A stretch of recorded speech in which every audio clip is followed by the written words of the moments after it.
ആശ്വാസം നേടാം. ഹൃത്തിനുള്ളിൽ ജീവൻ നൽകും വചനം, തിരുവചനം. പിതാവിൻ്റെയും പുത്രൻ്റെയും പരിശുദ്ധാത്മാവിൻ്റെയും നാമത്തിൽ ആമേൻ. ഹല്ലേലൂയ. യേശുവേ നന്ദി. കർത്താവേ സ്തോത്രം. കർത്താവ് ഈശോയെ, വചനം തിരുവചനം എന്ന ഈ ശുശ്രൂഷ ശ്രവിക്കുന്ന ലോകത്തിൻ്റെ വിവിധ ഭാഗങ്ങളിലുള്ള എല്ലാ മക്കളെയും അനുഗ്രഹിക്കണമെന്ന് ഞാൻ പ്രാർത്ഥിക്കുന്നു. കർത്താവെ, അങ്ങയുടെ പരിശുദ്ധാത്മാവിനെ നൽകി വചനാഭിഷേകം കൊണ്ട് ഞങ്ങളെ നിറക്കണമേ. വചനത്തിൻ്റെ ശക്തിയാൽ രോഗികളെ അവിടുന്ന് സുഖപ്പെടുത്തണമേ. ബന്ധനസ്ഥരെ മോചിപ്പിക്കണമേ. എല്ലാവിധ തഴക്കദോഷങ്ങളിൽ നിന്നും ആസക്തികളിൽ നിന്നും ഈ വചനം തിരുവചനം എന്ന ശുശ്രൂഷകളിലൂടെ അനേകായിരങ്ങളെ അവിടുന്ന് രക്ഷിക്കണമേ. തിരുരക്തം കൊണ്ട് ലോകത്തെ രക്ഷിച്ച ഈശോയെ, ഈ വചനം കൊണ്ട്, അങ്ങയുടെ വിശുദ്ധമായ വചനം കൊണ്ട് അനേക മക്കൾക്ക് സൗഖ്യം കൊടുക്കണമേ. ഈശോ നിങ്ങളെല്ലാവരെയും അനുഗ്രഹിക്കട്ടെ എന്ന് പ്രത്യേകം പ്രാർത്ഥിക്കുന്നു. പ്രിയപ്പെട്ട സഹോദരങ്ങളെ, കത്തോലിക്ക സഭയുടെ സ്വത്താണ് നമ്മുടെ ആദിമ ക്രൈസ്തവ പിതാക്കന്മാർ. ആദിമ ക്രൈസ്തവ പിതാക്കന്മാരിൽ വളരെ പ്രശസ്തനായ വ്യക്തിയാണ് ഒറിജിൻ. ഒറിജിൻ പിതാവ് വിശുദ്ധ പൗലോസിനെ പോലെ തീക്ഷ്ണതയുള്ളവനായിരുന്നു. കർത്താവിൻ്റെ ദിവ്യ രഹസ്യങ്ങളെക്കുറിച്ച് ആഴത്തിലുള്ള ബോധ്യമുള്ളവനായിരുന്നു. വളരെ പ്രശസ്തനായ വചനപ്രഘോഷകനായിരുന്നു. അദ്ദേഹത്തിൻ്റെ ദൈവശാസ്ത്രവും വചനങ്ങളുമാണ് ഇന്ന് കത്തോലിക്ക സഭയുടെ വലിയ ശക്തിയും മുതൽക്കൂട്ടുമാണ്. ഈ വിശുദ്ധ ഒറിജിനെ കുറിച്ച് ഒരു കഥയുണ്ട്. വളരെ പണ്ഡിതനും ജ്ഞാനിയുമായി അറിയപ്പെട്ടിരുന്ന ഒറിജിൻ ഒരു ദിവസം ഒരു മാമോദീസ സ്വീകരിച്ച ഒരു കുഞ്ഞിൻ്റെ മുൻപിൽ സാഷ്ടാംഗം വീണ് ആ കുഞ്ഞിനെ നമിക്കുന്നു. ഒരു തവണയല്ല, പല പ്രാവശ്യം. ഇത് കണ്ടപ്പോൾ വിജാതിയർ ചോദിച്ചു, അങ്ങ് എന്തൊരു വിഡ്ഢിത്തമാണ് ഈ കാണിക്കുന്നത്? എന്തൊരു കോമാളിത്തരമാണ് കാണിക്കുന്നത്? ഒരു കുഞ്ഞിൻ്റെ മുൻപിൽ നിങ്ങളിങ്ങനെ കുമ്പിട്ട് ആ കുഞ്ഞിനെ നിങ്ങൾ ആരാധിക്കുകയാണോ? അപ്പോൾ നിങ്ങൾ എന്താണ് ചെയ്യുന്നത്? അപ്പോൾ ഒറിജിൻ പറയുകയാണ്, ഞാൻ ആ കുഞ്ഞിനെയല്ല ആരാധിച്ചത്. ഇപ്പോൾ മാമോദീസ സ്വീകരിച്ച് പുറത്തേക്ക് കൊണ്ടുവന്ന ആ കുഞ്ഞിൽ ഇപ്പോൾ നിറഞ്ഞിരിക്കുന്ന ദൈവീക സാന്നിധ്യത്തെയാണ് ഞാൻ ആരാധിച്ചത്.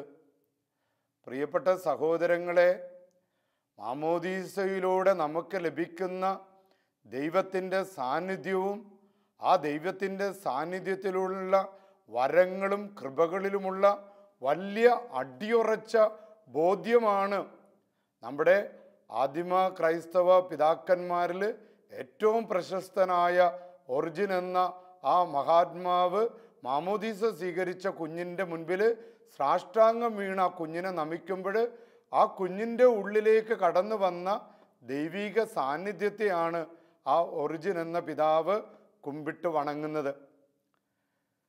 ഹൈന്ദവ ലോകം കണ്ട ഏറ്റവും വലിയ പ്രശസ്തനായ തത്വചിന്തകനാണല്ലോ ശങ്കരാചാര്യർ.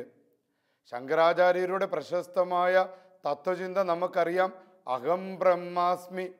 അതായത് ഓരോ മനുഷ്യൻ്റെ ഉള്ളിൽ കുടിയിരിക്കുന്ന ദൈവത്തെക്കുറിച്ചാണ് ഈ ശങ്കരാചാര്യർ പഠിപ്പിക്കുന്നത്. ഒരിക്കലും ഈ ശങ്കരാചാര്യർക്കൊരു അബദ്ധം പറ്റി. ആ കഥ ഇങ്ങനെയാണ്. ശങ്കരാചാര്യർ ഇങ്ങനെ വഴിയിലൂടെ പോകുമ്പോൾ പെട്ടെന്നൊരു ചണ്ടാളൻ കടന്നു വരികയാണ്. ഇന്നത്തെ തലമുറക്ക് ചണ്ടാളൻ ആരാണെന്ന് ഒരു പക്ഷെ മനസ്സിലാവില്ല. അതായത് ജാതിയിൽ ഏറ്റവും താഴേക്കിടയിലുള്ളവനായിട്ട് കരുതപ്പെട്ടവനാണ് ചണ്ടാളൻ. ഈ ചണ്ടാളനെ കണ്ടയുടനെ ശങ്കരാചാര്യർ ഉറക്കെ വിളിച്ചു പറഞ്ഞു, വഴിമാറു വഴിമാറു. ചണ്ടാളൻ കുറച്ചു നേരം ഇങ്ങനെ നിന്നു. എന്നിട്ട് ലോകപ്രശസ്തനായ ഹൈന്ദവ തത്വചിന്തകളിൽ വെച്ച് അഗ്രഗണ്യനായ ശങ്കരാചാര്യരോട് മറിച്ച് വേറൊരു ചോദ്യമാണ് അങ്ങോട്ട് ചോദിച്ചത്. വഴിമാറേണ്ടത് ഞാനാണോ അതോ എൻ്റെ ഉള്ളിലെ ഈശ്വരനാണോ? ശങ്കരാചാര്യർ പഠിപ്പിച്ചത് അഹം ബ്രഹ്മാസ്മിയാണ്. ദൈവം നിന്റെ ഉള്ളിൻ്റെ ഉള്ളിലാണ്. ഇങ്ങനെ പഠിപ്പിച്ച്, അതായത് അകത്തുള്ള വെളിച്ചം കൊണ്ട് പുറം ലോകത്തെ കാണാൻ പറ്റാതെ വന്നു ഈ തത്വജ്ഞാനിക്ക്. ഒരു ചണ്ടാളൻ അദ്ദേഹത്തെ അത്ഭുതപ്പെടുത്തുകയാണ്. വഴിമാറേണ്ടത് ഞാനാണോ അതോ എൻ്റെ ഉള്ളിലെ ഈശ്വരനാണോ? കഥ പറയുന്നത് ശങ്കരാചാര്യർ അദ്ദേഹത്തെ നമിച്ചുവെന്നാണ്. പ്രിയപ്പെട്ട സഹോദരങ്ങളെ, ഓരോ മനുഷ്യൻ്റെയും നമ്മുടെ ഉള്ളിൻ്റെ ഉള്ളിൽ ദൈവത്തിൻ്റെ സാന്നിധ്യമുണ്ട്, ദൈവത്തിൻ്റെ സ്പർശനമുണ്ട്. പ്രത്യേകിച്ചും മാമോദീസയിലൂടെ കർത്താവിൻ്റെ മകനും മകളുമായി മാറപ്പെടുമ്പോൾ, ദൈവത്തിൻ്റെ കുഞ്ഞായിട്ട് മാറപ്പെടുമ്പോൾ നമ്മളുടെ ഉള്ളിലേക്ക് ദൈവം കടന്നു വരികയാണ്. നമ്മുടെ ശരീരത്തെ, നമ്മുടെ ജീവിതത്തെ, നമ്മുടെ ജീവിത സാഹചര്യങ്ങളെ ദൈവം തൻ്റെ വാസസ്ഥലമാക്കി മാറ്റുകയാണ്. വിശുദ്ധ യാക്കോബ് ശ്ലീഹ എഴുതിയ ലേഖനം ഇപ്രകാരം പറയുന്നുണ്ട്. യാക്കോബ് 3:5 ഇങ്ങനെ പഠിപ്പിക്കുകയാണ്: ഒരു ചെറിയ തീപ്പൊരി എത്ര വലിയ വനത്തെയാണ് ചാമ്പലാക്കുക. അതായത് ഒരു ചെറിയ തീപ്പൊരി മതി ഒരു വലിയ വനത്തെ ചാമ്പലാക്കും. ഇതേപോലെ ഓരോ ക്രിസ്ത്യാനിയുടെ ഉള്ളിൽ, അല്ലെങ്കിൽ ക്രിസ്തുവിൽ വിശ്വസിക്കുന്നവരുടെ ഉള്ളിൽ ലഭിച്ചിരിക്കുന്ന ദൈവത്തിൻ്റെ സാന്നിധ്യത്തിൻ്റെ ആ ഒരു ചെറിയ അംശം മതി ഈ ലോകത്തെ മുഴുവൻ ശക്തിപ്പെടുത്തുവാനായിട്ട്, കുടുംബങ്ങളെ ബലപ്പെടുത്തുവാനായിട്ട്. വനത്തെ എരിച്ചു കളയുക എന്ന് പറഞ്ഞതുപോലെ ഈ ലോകത്തിലെ, നമ്മുടെ കുടുംബങ്ങളിലെ, നമ്മുടെ മക്കളിലെ, നമ്മുടെ അയൽവാസികളിലെ, നമ്മുടെ ഉള്ളിലെ എല്ലാ തിന്മകളെയും, പാപബന്ധനങ്ങളെയും, ശാപക്കെട്ടുകളെയും, അസൂയകളെയും, തലക്കനത്തെയും, അഹങ്കാരത്തെയും എല്ലാം കരിച്ചു കളഞ്ഞുകൊണ്ട് നമ്മളെല്ലാവരെയും ദൈവീകമാക്കി മാറ്റാനായിട്ട് സാധിക്കും. അപ്പോൾ ഒരു ചെറിയ തീപ്പൊരിക്ക് ഒരു വനത്തെ ചാമ്പലാക്കാൻ സാധിക്കുന്നത് പോലെ ദൈവത്തിൻ്റെ ഒരു ചെറിയ സാന്നിധ്യം, ദൈവത്തിലുള്ള ദൃഢമായ വിശ്വാസത്തിലൂടെ നമുക്ക് ലഭിക്കുന്ന ദൈവത്തിൻ്റെ സാന്നിധ്യത്തിലുള്ള വലിയ ബോധ്യം, ദൈവത്തിൻ്റെ ശക്തിയിലുള്ള വലിയ ബോധ്യം, പ്രിയപ്പെട്ടവരെ, അവ കൊണ്ട് ഈ ലോകത്തെ മുഴുവൻ നമുക്ക് നവീകരിക്കാനായിട്ട് സാധിക്കും. ഒരു വ്യക്തിക്ക് ലഭിക്കുന്ന ഒരു ചെറിയ ഉണർവ് മതി ഒരു ദേശത്തെ മുഴുവൻ നവീകരിക്കാൻ. ക്രിസ്തുവിൻ്റെ ഒരു ചെറിയ പ്രകാശം ഒരു വ്യക്തിയിൽ വന്നാൽ മതി ഒരു ദേശത്തെ മുഴുവൻ നവീകരിക്കാൻ പറ്റും. മഹാനായ രവീന്ദ്രനാഥ ടാഗോറിൻ്റെ വളരെ പ്രശസ്തമായ ഒരു കഥയുണ്ട്. ഒരിക്കൽ സൂര്യൻ ഇങ്ങനെ അസ്തമിക്കാനായിട്ട് പോവുക. സൂര്യൻ അസ്തമിക്കാൻ പോകുമ്പോൾ സൂര്യൻ്റെ മുഖത്ത് ആകെ മ്ലാനതയാണ്. സൂര്യൻ ഇങ്ങനെ സങ്കടപ്പെട്ടിരിക്കുക. അപ്പോൾ കുഞ്ഞു നക്ഷത്രങ്ങളൊക്കെ ചെന്ന് ചോദിക്കുക, സൂര്യനെ സൂര്യനെ സൂര്യനെ, നീ എന്താ ഇങ്ങനെ വിഷമിച്ചിരിക്കുന്നത്? അപ്പോൾ സൂര്യൻ പറഞ്ഞു, നോക്കിക്കുക നക്ഷത്രങ്ങളെ, കുറച്ച് കഴിയുമ്പോൾ ഞാൻ അസ്തമിക്കണം. എൻ്റെ വിഷമമെന്ന് പറയുന്നത് ഞാൻ ഇവിടുന്ന് അസ്തമിച്ച് കഴിയുമ്പോൾ ഈ ലോകത്ത് ആര് പ്രകാശം കൊടുക്കും? അപ്പോൾ കുഞ്ഞു നക്ഷത്രങ്ങൾ പറയുകയാണ്, നോക്കിക്കേ സൂര്യനെ, ഞങ്ങൾ വളരെ ചെറുതാണ്, പക്ഷെ നിന്റെ പ്രകാശത്തിൽ നിന്ന് ഒരല്പം നീ ഞങ്ങൾക്ക് തരികയാണെങ്കിൽ നീ ഇല്ലാത്ത സമയത്ത് ഞങ്ങൾ ഈ ലോകത്ത് പ്രകാശം കൊടുത്തുകൊണ്ടിരിക്കും. സൂര്യനെ സൂര്യനെ സൂര്യനെ, നിന്റെ പ്രകാശത്തിൽ നിന്നൊരല്പം നീ ഞങ്ങൾക്ക് തരികയാണെങ്കിൽ നീ ഇല്ലാത്ത സമയത്ത് ഞങ്ങൾ ഈ ലോകത്ത് പ്രകാശം കൊടുത്തുകൊണ്ടിരിക്കും. പ്രിയപ്പെട്ട സഹോദരങ്ങളെ, കർത്താവായ യേശുക്രിസ്തു, നീതി സൂര്യനായ ദൈവത്തിൻ്റെ ഒരു ചെറിയ വെട്ടം നമ്മുടെ ആത്മാവിൽ പതിഞ്ഞിട്ടുണ്ടെങ്കിൽ ആ ഒരു വ്യക്തി മതി ഒരു ദേശം മുഴുവൻ നവീകരിക്കപ്പെടാൻ. അതിൻ്റെ ഉദാഹരണങ്ങളാണല്ലോ പാതുവായിലെ വിശുദ്ധ അന്തോനീസ്. പാതുവായിലെ വിശുദ്ധ അന്തോനീസിന് ലഭിച്ച ആത്മാവിൻ്റെ ശക്തി കർത്താവായ യേശുക്രിസ്തുവിൻ്റെ ശക്തി മൂലം ലോകം മുഴുവൻ നവീകരിക്കപ്പെടുവാൻ പാതുവായിലെ വിശുദ്ധ അന്തോനീസ് കാരണമായി. ഇതേപോലെയാണ് വിശുദ്ധ അസീസിയിലെ വിശുദ്ധ ഫ്രാൻസിസ്. അദ്ദേഹത്തിന് ലഭിച്ച ദൈവിക ജ്ഞാനം, ദൈവിക പ്രകാശം കൊണ്ട് ഒരു ദേശം മാത്രമല്ല ലോകം മുഴുവൻ മിഷണറിമാരെ അയക്കപ്പെടത്തക്ക രീതിയിൽ വളരെയധികം ശക്തമായ വചനപ്രഘോഷണത്തിലൂടെ മറ്റൊരു ക്രിസ്തുവായി മാറിയ ഫ്രാൻസിസ് അസീസിയിലൂടെ പല ദേശങ്ങളാണ് നവീകരിക്കപ്പെട്ടിരിക്കുന്നത്. നമ്മുടെ തന്നെ നാട്ടിൽ വന്ന മദർ തെരേസ, കൽക്കട്ടയിലെ ആ പ്രകാശം ഇന്ന് ലോകത്തിൻ്റെ മുഴുവൻ പ്രകാശഗോപുരമായിട്ട് മദർ തെരേസ മാറിയിരിക്കുകയാണ്. അതിനർത്ഥം എന്താണ്? ഒരു ചെറിയ വ്യക്തിയിൽ ലഭിക്കുന്ന ഒരു പ്രകാശം കൊണ്ട് ഒരു ദേശത്തെ മുഴുവൻ നവീകരിക്കാൻ സാധിക്കും. നമ്മുടെ അട്ടപ്പാടിയിലെ നമ്മുടെ വട്ടായി അച്ഛൻ, നമ്മുടെ കൊച്ചുമാത്യു, ഡിവൈൻ ധ്യാന കേന്ദ്രത്തിലെ കൊച്ചുമാത്യു അച്ഛൻ, നമ്മുടെ മക്കയാടത്തെ ജോയി അച്ഛൻ, അതുപോലെ തന്നെ ധ്യാനഗുരുക്കന്മാരായ ബ്രദർ സന്തോഷ് കരുമാത്ര, നമ്മുടെ ബ്രദർ സാബു അറുതോട്ടിൽ. നോക്കിക്കോ, ഒരു വ്യക്തിക്ക് ലഭിക്കുന്ന ദൈവിക ജ്ഞാനം, വചനാഭിഷേകം, ദൈവത്തിലുള്ള ദൃഢമായ വിശ്വാസം, ഇതിലൂടെ ഒരു ദേശം മുഴുവൻ, ഒരു പ്രദേശം മുഴുവൻ, അതുമാത്രമല്ല എത്രയോ കുടുംബങ്ങൾ, എത്രയോ രോഗികൾ, എത്രയോ ബന്ധനത്തിൽ കഴിയുന്നവർക്ക് എത്രയോ പേർക്കാണ് അത്ഭുതകരമായ വിടുതലുകൾ ലഭിക്കുന്നത്, അത്ഭുതകരമായ രോഗസൗഖ്യങ്ങൾ ലഭിക്കുന്നത്, വചനം കൊണ്ടുള്ള മാനസാന്തരങ്ങൾ ലഭിക്കുന്നത്, നവീകരണത്തിലേക്ക് കടന്നു വരുന്നത്, വിശ്വാസത്തിൽ ആഴപ്പെടുന്നത്, കുദാശകളോടുള്ള ദാഹം അവരുടെ ഉള്ളിൽ അടിയുറയ്ക്കുന്നത്. അതിന് കാരണം പ്രിയപ്പെട്ടവരെ, നമുക്ക് ലഭിക്കുന്ന ക്രിസ്തുവിൽ നിന്ന് ലഭിക്കുന്ന ദിവ്യപ്രകാശമാണ്. അപ്പം നാമും ആഗ്രഹിച്ചു പ്രാർത്ഥിക്കണം, എൻ്റെ മാമോദീസയിലൂടെ എനിക്ക് ലഭിച്ച ആ വരപ്രസാദം അതിനെ കത്തി ജ്വലിപ്പിക്കാൻ, അതിനെ ശക്തിപ്പെടുത്തുവാൻ, അതിലൂടെ എൻ്റെ കുടുംബത്ത്, എൻ്റെ ദേശത്ത് ഒരു പ്രകാശമായിട്ട് വെളിച്ചം കൊടുക്കുന്നവരായി മാറാനായിട്ട് നാം ഓരോരുത്തരും വിളിക്കപ്പെട്ടിരിക്കുകയാണ്. ബൈബിളിൽ 2 മക്കാബയരുടെ പുസ്തകം 3-ാം അധ്യായത്തിൽ പ്രധാന പുരോഹിതനായ ഒനിയാസിനെ കുറിച്ചുള്ള ആ സംഭവങ്ങൾ പറയുന്നുണ്ട്. ഒനിയാസ് എന്ന് പറയുന്ന മഹാപുരോഹിതൻ നീതിമാനായിരുന്നു, ദൈവത്തിലുള്ള ദൃഢമായ വിശ്വാസമായിരുന്നു. അപ്പം അദ്ദേഹത്തിൻ്റെ ജീവിത ചരിത്രം പറയുന്നത്, പ്രധാന പുരോഹിതൻ ഒനിയാസ് ദൈവഭക്തനും തിന്മയെ വെറുക്കുന്നവനുമായിരുന്നതിനാൽ വിശുദ്ധ നഗരത്തിൽ സമാധാനം അന്യൂനമായി നിലനിന്നു. നിയമങ്ങൾ നന്നായി പാലിക്കപ്പെട്ടു. കണ്ടോ, ഒരു വ്യക്തിയുടെ വിശുദ്ധി മൂലം ആ നഗരം മുഴുവൻ, ആ ദേശം മുഴുവൻ പാപത്തിൽ വീഴാതെ ദൈവത്തിൻ്റെ തിരുവിഷ്ടം പാലിച്ചുകൊണ്ട് അവർ ജീവിക്കുകയുണ്ടായി. അപ്പോൾ ഒരു മനുഷ്യൻ്റെ വിശുദ്ധി മൂലം, ഒരു കുടുംബനാഥൻ്റെ വിശുദ്ധി മൂലം ആ കുടുംബത്തിന് വിശുദ്ധി ലഭിക്കുക. ഒരമ്മയുടെ വിശുദ്ധി മൂലം ഒരു കുടുംബത്തിന് വിശുദ്ധി ലഭിക്കുക. ഒരു മകൻ്റെ അല്ലെങ്കിൽ ഒരു മകളുടെ, ഒരു മരുമകളുടെ, ഒരു മരുമകൻ്റെ വിശുദ്ധി മൂലം ആ കുടുംബത്തിന് മുഴുവൻ വിശുദ്ധി ലഭിക്കുക. ഒനിയാസിൻ്റെ ജീവിതം നമ്മെ പഠിപ്പിക്കുന്നത്, ശത്രുക്കൾ ദേവാലയത്തിൻ്റെ പരിശുദ്ധി നഷ്ടപ്പെടുത്താൻ വന്നപ്പോൾ ശത്രുവിനെ കായികമായി നേരിടാതെ ആത്മീയമായിട്ട് നേരിട്ട് വിജയം വരിച്ചവനാണ് മഹാപുരോഹിതനായ ഒനിയാസ്. അദ്ദേഹത്തിൻ്റെ ജീവിതം പഠിപ്പിക്കുന്നത്, അതായത് ശത്രുക്കൾ ദേവാലയത്തെ അശുദ്ധമാക്കാൻ വന്നപ്പോൾ അതിനെ കായികമായി നേരിടാതെ, വെറുപ്പ് കൊണ്ടോ വിദ്വേഷം കൊണ്ടോ പക കൊണ്ടോ നേരിടാതെ, ദൈവത്തിൽ ആശ്രയിച്ചുകൊണ്ട്, തൻ്റെ വിശുദ്ധി കൊണ്ട്, പ്രാർത്ഥനാ ജീവിതം കൊണ്ട്, ദൈവത്തിലുള്ള ആശ്രയത്വം കൊണ്ട് ശത്രുക്കളെ തോൽപ്പിച്ച് ആ ദേവാലയത്തെ സംരക്ഷിച്ചവനാണ് ഒനിയാസ് എന്ന് പറയുന്ന പഴയ നിയമത്തിൽ കാണുന്ന, മക്കബയരുടെ പുസ്തകത്തിൽ കാണുന്ന മഹാപുരോഹിതൻ.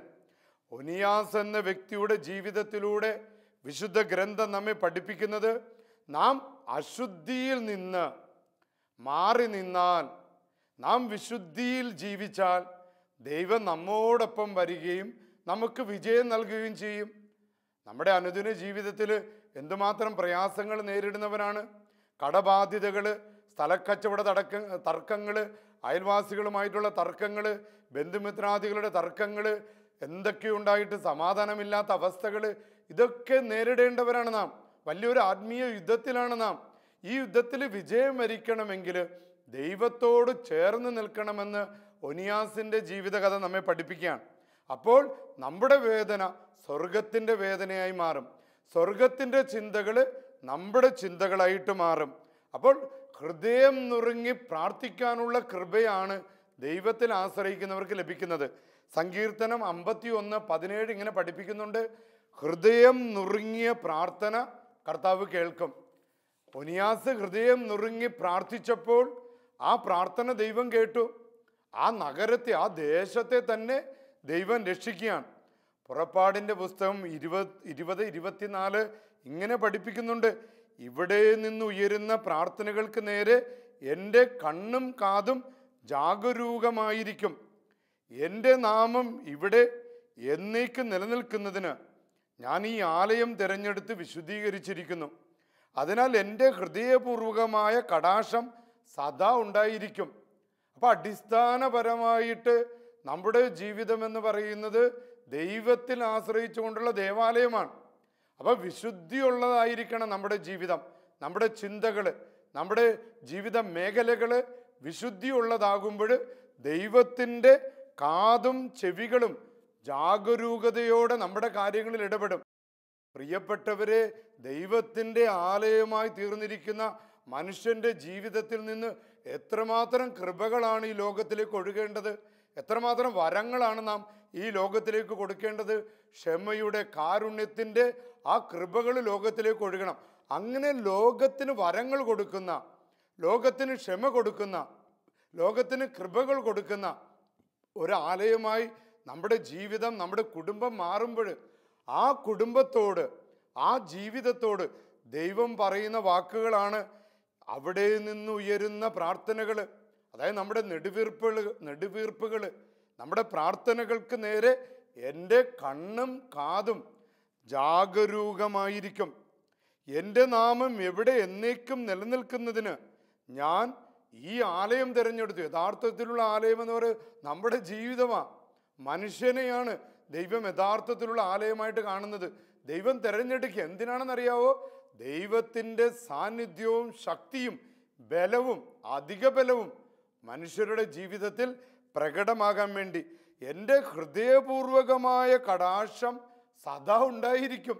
നോക്കിക്കേ, ദൈവം അത്രമാത്രം മനുഷ്യനെ സ്നേഹിക്കുക, വ്യവസ്ഥകളില്ലാതെ സ്നേഹിക്കുക, അൺകണ്ടീഷണലായിട്ട് സ്നേഹിക്കുക. ഹൃദയപൂർവകമായ കടാക്ഷം തൻ്റെ ഹൃദയം കൊണ്ട്, തൻ്റെ ആത്മാവ് കൊണ്ട്, തൻ്റെ സ്നേഹം കൊണ്ട് ദൈവം മനുഷ്യരെ കടാക്ഷിക്കുകയാണ്. ദൈവം താൻ സ്നേഹിക്കുന്നവനും തന്നെ സ്നേഹിക്കുന്നവരെയും വഴി നടത്തുന്ന ദൈവമാണ് നമ്മുടെ ദൈവം. അപ്പം ദൈവത്തിൻ്റെ കൽപ്പനകളും നിയമങ്ങളും പാലിച്ചുകൊണ്ട് ദൈവത്തെ സ്നേഹിക്കുന്ന വ്യക്തികളെ, അല്ലെ ദൈവം സ്നേഹിക്കുന്ന വ്യക്തികളെ വഴി നടത്തുന്ന ദൈവമാണ് നമ്മുടെ ദൈവം. സങ്കീർത്തനം 23:4 ഇങ്ങനെ പറയുന്നുണ്ട്: മരണത്തിൻ്റെ താഴ്വരയിലൂടെ ഞാൻ നടക്കുന്നതെങ്കിലും അവിടുന്ന് തൻ്റെ കൂടെ ഉള്ളതിനാൽ ഞാൻ ഭയപ്പെടുകയില്ല. അപ്പം ദൈവത്തിൻ്റെ ആലയത്തിന്, ദൈവിക മനുഷ്യന്, ദൈവത്തിൻ്റെ ശക്തിയും സാന്നിധ്യവും ഉള്ള മനുഷ്യന് ഈ ലോകത്ത് നമുക്കറിയാം മരണത്തിൻ്റെ താഴ്വരകളാണ്. മയക്കുമരുന്ന്, മദ്യം, കലഹം, ഭീകരത, അസ്വസ്ഥത, മരണത്തിൻ്റെ താഴ്വരകളാണ്. അകാരണ ഭയങ്ങൾ, ദുഃഖങ്ങൾ. ഈ താഴ്വരയിലൂടെ നടന്നാലും ദൈവത്തിൻ്റെ സാന്നിധ്യം, എനിക്കതിനെക്കുറിച്ച് ബോധ്യമുണ്ടെങ്കിൽ ഞാൻ ഭയപ്പെടുകയില്ല, ഞാൻ ഉത്കണ്ഠപ്പെടുകയില്ല. എന്ത് തന്നെയാണ്, കടബാധ്യതകളായാലും രോഗങ്ങളായാലും അസ്വസ്ഥതകളായാലും ശത്രുക്കളായാലും യാത്രാവേളകളിലാണെങ്കിലും ഞാൻ ഭയപ്പെടുകയില്ല. കാരണം എൻ്റെ ദൈവം, ഞാൻ അനുഭവിക്കുന്ന ദൈവം എൻ്റെ കൂടെ ഉണ്ടെന്നുള്ള ദൃഢമായ ബോധ്യമാണ്. ഇനി നമ്മൾ പുതിയ നിയമത്തിലേക്ക് ഈ ആശയത്തോടു കൂടി വരുമ്പോൾ അവിടെ കാണുന്നത് എന്താണ്? നിങ്ങൾക്ക് ലഭിച്ചിരിക്കുന്ന ഈ ദൈവിക ജ്ഞാനത്താൽ, നിങ്ങൾക്ക് ലഭിച്ചിരിക്കുന്ന ഈ ദൈവിക ബോധ്യത്താൽ നിങ്ങൾ ലോകം മുഴുവൻ സുവിശേഷ പ്രഘോഷകരാകണമെന്ന് പുതിയ നിയമം നമ്മളെ പഠിപ്പിക്കുക. മത്തായിയുടെ സുവിശേഷം 28:18 മുതലുള്ള വാക്യങ്ങളിൽ ഇങ്ങനെ പറയുന്നുണ്ട്: യേശു അവരെ സമീപിച്ച് അരുളി ചെയ്തു, സ്വർഗത്തിലും ഭൂമിയിലുമുള്ള എല്ലാ അധികാരങ്ങളും എനിക്ക് നൽകപ്പെട്ടിരിക്കുന്നു. ആകയാൽ നിങ്ങൾ പോയി എല്ലാ ജനതകളെ ശിക്ഷപ്പെടുത്തുവിൻ, പിതാവിൻ്റെയും പുത്രൻ്റെയും പരിശുദ്ധാത്മാവിൻ്റെയും നാമത്തിൽ സ്നാനപ്പെടുത്തുവിൻ.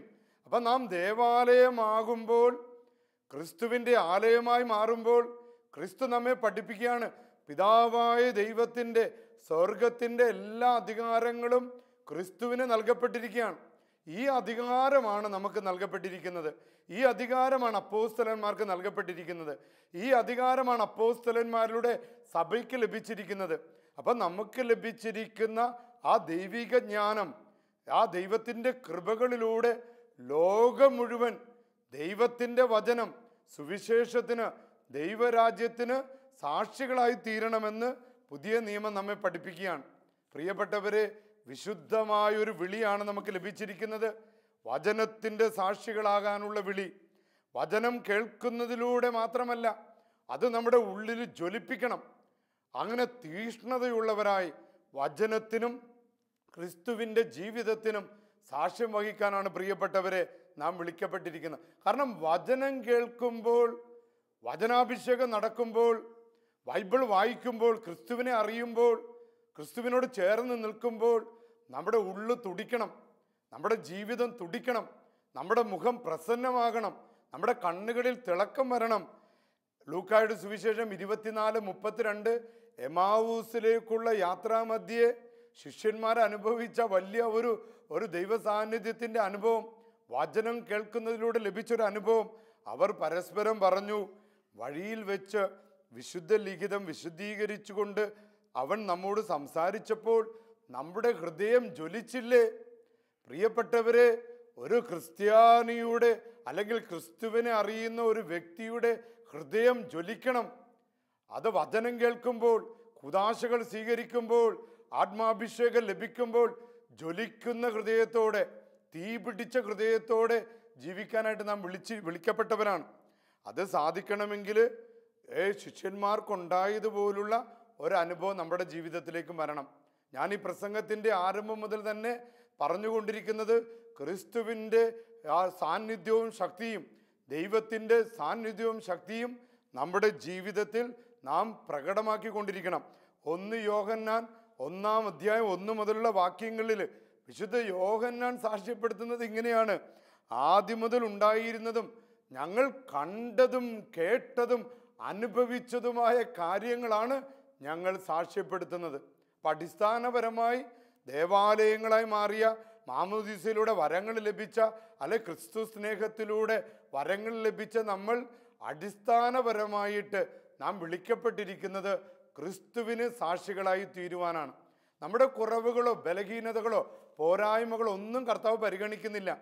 ദൈവത്തിനോടുള്ള നമ്മുടെ സ്നേഹം, ദൈവത്തിൻ്റെ വചനത്തോടുള്ള തീഷ്ണത, ആ കൃപകളോടുള്ള തുറവി, അതിനുവേണ്ടിയുള്ള നമ്മുടെ എളിമ, അതും മാത്രം മതി. ദൈവം നമ്മെ തിരഞ്ഞെടുക്കും. കറുത്തവനെന്നോ വെളുത്തവനെന്നോ പണക്കാരനെന്നോ പാവപ്പെട്ടവനെന്നോ കുടുംബമഹിമയുള്ളവനെന്നോ കുടുംബമഹിമയില്ലാത്തവനോ അതൊന്നും കർത്താവ് നോക്കുന്നില്ല. കർത്താവ് നോക്കുന്നത് നമ്മുടെ ഹൃദയത്തെയാണ്. നമ്മുടെ ഹൃദയം ജ്വലിക്കുന്നുണ്ടോ? ഒരു ചെറിയ തീപ്പൊരിയെങ്കിലും ക്രിസ്തുനാമത്തിൽ നമ്മുടെ ഉള്ളിലുണ്ടോ? നമ്മുടെ കുടുംബങ്ങളിലുണ്ടോ? അത് മാത്രമേ കർത്താവ് നോക്കുന്നുള്ളൂ. കർത്താവ് നമ്മളെ ഉപകരണമാക്കി മാറ്റും. സമാധാനത്തിൻ്റെ ഉപകരണമാക്കി മാറ്റും. രോഗശാന്തിയുടെ ഉപകരണമാക്കി മാറ്റും. ദൈവരാജ്യ സാക്ഷാത്കാരത്തിൻ്റെ ഉപകരണമാക്കി മാറ്റും. അതിലൂടെ കണ്ണുകൾക്ക് പ്രകാശമുള്ളവരായി, മുഖത്തിന് പ്രകാശമുള്ളവരായി, നിരാശയിൽ ജീവിക്കുന്നവരല്ല തെളിച്ചമുള്ളവരായിട്ട് ലോകത്തിന് സാക്ഷികളായി തീരാൻ നമുക്ക് സാധിക്കും. അപ്പോൾ നാം ഓരോരുത്തരും വിളിക്കപ്പെട്ടിരിക്കുന്നത് ക്രിസ്തു കേന്ദ്രീകൃതമായ ഒരു ജീവിതമാണ്. ക്രിസ്തു കേന്ദ്രീകൃതമായ ആ ക്രിസ്തുവിനെ കണ്ടുമുട്ടിക്കഴിഞ്ഞാൽ പിന്നെ തിരിഞ്ഞു നോക്കുന്ന പ്രശ്നം ഉണ്ടാകാൻ പാടില്ല.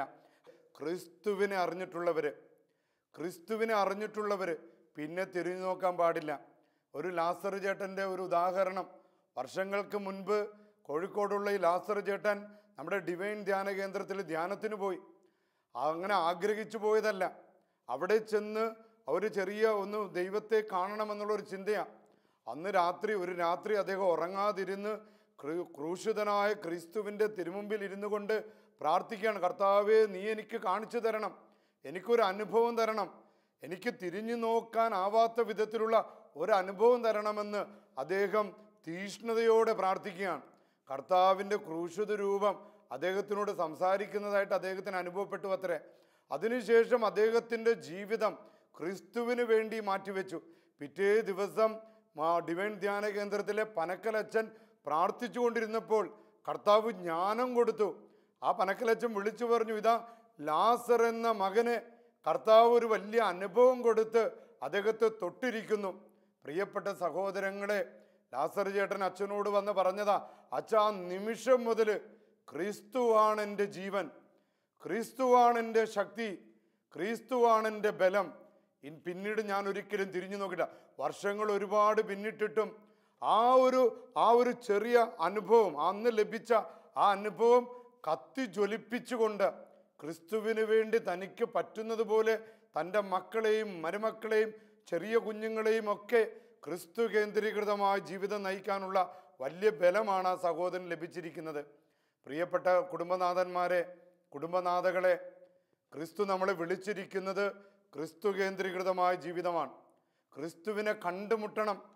അന്ധന്മാർ കർത്താവിനെ കണ്ടുമുട്ടിയപ്പോൾ അവർക്ക് വെളിച്ചം ലഭിച്ചു. കുള്ളനായ സക്കേവൂസ് എല്ലാറ്റിനേക്കാൾ വലുത് പണമാണ്, പണമാണ്, പണത്തിനു മീതെ പരുന്തും പറക്കില്ല. തൻ്റെ കുറവുകൾ, തൻ്റെ അപകർഷതാബോധങ്ങൾ പണം കൊണ്ട് നികത്താമെന്ന് കരുതി പണം വെട്ടിപ്പിടിച്ചപ്പോഴും മനസ്സിൽ വല്ലാത്തൊരു വിടവ്, വല്ലാത്തൊരു അസ്വസ്ഥത, പണത്തിന് കൊടുക്കാൻ പറ്റാത്ത പരിഹരിക്കാൻ പറ്റാത്തൊരു അസ്വസ്ഥത. അങ്ങനെയാണ് ക്രിസ്തുവിനെ കണ്ടുമുട്ടാൻ ഒരു എത്തിനോട്ടം നടത്തിയത്. ആ ഒരു ചെറിയ എത്തിനോട്ടം മാത്രം മതി ക്രിസ്തു അദ്ദേഹത്തിൻ്റെ ഭവനത്തിലേക്ക് വന്ന് ആ സക്കേവൂസിനും അദ്ദേഹത്തിൻ്റെ ഭവനത്തിനും സമാധാനവും സന്തോഷവും ഐശ്വര്യവും കൊടുത്ത് അനുഗ്രഹിച്ചത്. പ്രിയപ്പെട്ട സഹോദരങ്ങളെ, അങ്ങനെ ക്രിസ്തു കേന്ദ്രീകൃതമായ ഒരു വലിയ ബന്ധം നമുക്കുണ്ടാകട്ടെ. സർവശക്തനായ ദൈവം ഇവിടെ സന്നിഹിതരായിരിക്കുന്ന നിങ്ങളെ ക്രിസ്തുവിൻ്റെ ശക്തിയാൽ, ക്രിസ്തുവിൻ്റെ ബലത്താൽ എല്ലാവിധ അസ്വസ്ഥതകൾ നിങ്ങളുടെ കുടുംബങ്ങളിൽ നിന്നും വിട്ടുപോകട്ടെ എന്ന് ഞാൻ ആത്മാർത്ഥമായിട്ട് പ്രാർത്ഥിക്കുന്നു. പിതാവിൻ്റെയും പുത്രൻ്റെയും പരിശുദ്ധാത്മാവിൻ്റെ നാമത്തിൽ ആമേൻ.